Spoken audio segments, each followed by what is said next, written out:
Hello guys! Magandang umaga! Isa na naman pong tutorial po ang ating tatalakayin. Tungkol po ito sa kung saan po daw makikita ang support inbox.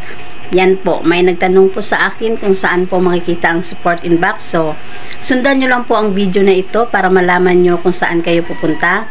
At sana po magustuhan nyo ang aking tutorial. Kung sakali magustuhan nyo po, huwag nyo pong kalimutang mag-like at saka mag-comment. At saka, paki-follow na rin po at saka paki-share po. Ayan. So, huwag na tayo magpatumpik-tumpik pa. Umpisahan na po natin. So, ayan na guys, i-click lang po ang Chrome. Type po ang mbackfacebook.com. Click po. Ayan po. Click. Scroll down po tayo sa baba. Click po ang help. At click po ang support inbox. At dahil wala po akong violations dahil na-delete ko na, yan po ang itsura ng aking support inbox.